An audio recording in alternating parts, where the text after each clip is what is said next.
ফেসবুকের description, title, hashtag, comments এবং share, এই চারটা বিষয়ে হিউজ পরিবর্তন এসেছে।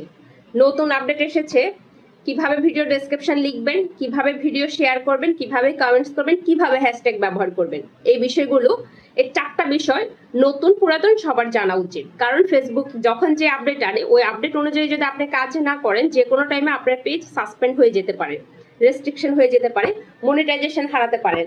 মনিটাইজেশন হারানোর সাথে সাথে আপনার পেজে ইনকাম করা যে ডলারগুলো এই মুহূর্তে আছে এগুলো আর কখন আপনার হাতে পাবেন না। কারণ যখন যেই মুহূর্তে আপনার আইডি অথবা পেজ রেস্ট্রিকশন হয়ে যায় ওই মুহূর্ত থেকে ফেসবুক আপনার অ্যাকাউন্টে ডলার ঢুকানোটা বন্ধ করে দেয়। তার মানে আপনার যদি $1000 এখন ইনকাম করা থাকে, এই মুহূর্তে যদি আপনার পেজ রেস্ট্রিক্টেড হয়ে যায় আপনি এই টাকাটা আর হাতে পাবেন না। তাই এখনই সাবধান হন, এখনই সতর্ক হন। কি কি পরিবর্তন এসেছে, কোথায় কোথায় পরিবর্তন এসেছে আমি এক এক করে বলছি। জানতে হলে আমার পুরো ভিডিওটা দেখতে হবে। শুধু আমার ভিডিওটা দেখলে হবে না, আমাকে সাপোর্ট করার জন্য আমার ভিডিওটা একটা করে শেয়ার দিয়ে দিবেন। তাহলে নতুন আপডেটগুলো খুব সুন্দরভাবে সাবলীলভাবে বুঝিয়ে আপনাদের কাছে প্রেজেন্ট করার চেষ্টা করব। আমি নিজেও তো উৎসাহিত হই আপনাদের সাপোর্টের কারণে।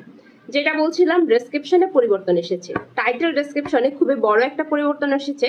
সেটা হচ্ছে অযথা অনেক বড় করে ডেসক্রিপশন দেওয়ার কোনো প্রয়োজন নাই। সেটার মাধ্যমে ফেসবুক আপনার কন্টেন্টে স্পাম করে দিতে পারে। শুধু কন্টেন্ট না, কন্টেন্টের কারণে আপনার পেজটাও রেস্ট্রিক্টেড হয়ে যেতে পারে, হারাতে পারেন মনিটাইজেশন, অথবা মুছে ফেলতে ফেসবুকের পক্ষ থেকে মুছে ফেলা হতে পারে আপনার পেজটি। তারপর হচ্ছে টাইটেল এবং ডেসক্রিপশনের বিষয়টা তো গেল, এটা কিন্তু অবশ্যই কন্টেন্টের সাথে ম্যাচ রেখে করবেন, অযথা অযাচিত ইচ্ছা মতো দিবেন না।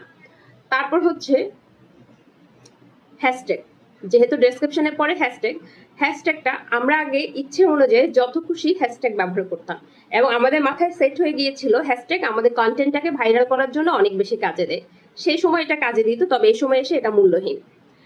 এখন আপনি আপনার কন্টেন্টের সাথে ম্যাচ রেখে 2টা 4টা অথবা সর্বোচ্চ 5টা হ্যাশট্যাগ ব্যবহার করবেন, এর বেশি হ্যাশট্যাগ ব্যবহার করবেন না। এর কারণেও পেজ স্পাম হতে পারে, মনিটাইজেশন রেস্ট্রিক্টেড হতে পারে, পেজ উধাও হয়ে যেতে পারে। তারপর হচ্ছে কমেন্টস।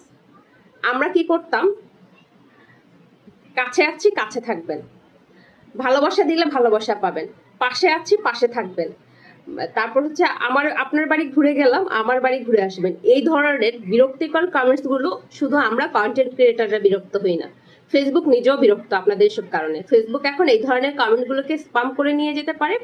এই ধরনের কমেন্টের কারণে কিন্তু আপনার পেজ নষ্ট হয়ে যেতে পারে। তাই এই ধরনের কমেন্ট করা থেকে সতর্ক থাকবেন, চেষ্টা করবেন সুন্দর গঠনমূলক কমেন্টস করার জন্য।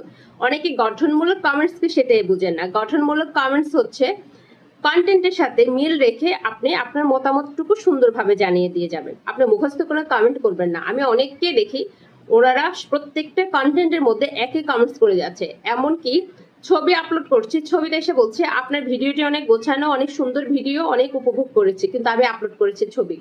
এমনও হচ্ছে আমি শুধু টেক্সট আপলোড করেছি, শুধু লিখিত কন্টেন্ট আপলোড করেছি, মানে শুধু একটা পোস্ট, এটাতে এসে লিখে যাচ্ছে আপনার ছবিটা অনেক সুন্দর, ভিডিওর কেনাকাটাগুলো অনেক সুন্দর ছিল, আপনার প্রত্যেকটা কেনাকাটা সুন্দর। এই ধরনের কমেন্টস গুলো করা থেকে বিরত থাকবেন।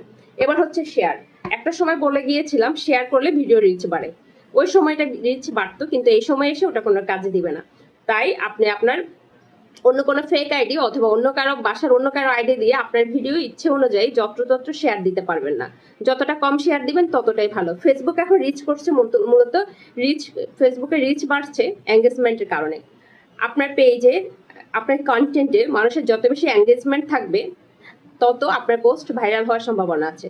তাই অর্গানিক ফলোয়ার গেইন করেন, সুন্দর কমেন্টস করেন, নিজের পেজে নিজে অ্যাক্টিভ থাকেন, অন্যের পেজেও অ্যাক্টিভ থাকেন, গঠনমূলক কমেন্টস করেন, আপনার পোস্ট ভাইরাল হবে, আপনার পেজে রিচ হবে, আপনার ফলোয়ার বাড়বে, আপনার ইনকামও বাড়বে। ধন্যবাদ সবাইকে।